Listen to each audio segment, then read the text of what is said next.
Ситуацией на Украине озабочено и молодое поколение балканских стран. Руководители молодежных организаций Сербии, Черногории и Болгарии встретились за круглым столом с калужскими коллегами. Лейтмотивом общения стало патриотическое воспитание, точнее проблемы с ним связанные. Для многих стран они одинаковы: ухудшение уровня образования, наркомания, алкоголизм и, главное, плохое знание истории. Разрушение и подмена исторических фактов приводят к ситуациям, как на Украине. Политику России балканские гости полностью поддерживают. За нас je ovo što danas radi predsjednik Putin i pruža snažan otpor.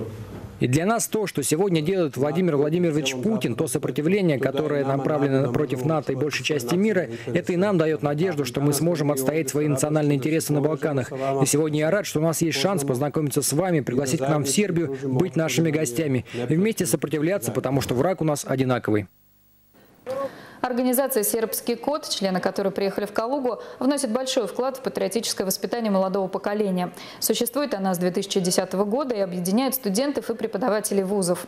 Активисты проводят семинары для молодежи, организуют летние лагеря, в том числе и для русских. Некоторые члены «Сербского кода» учились в России. Например, Никола Косович закончил нашу школу с золотой медалью. Одна из главных задач, которую сейчас ставят перед собой сербские активисты – объективное освещение ситуации в России и Украине.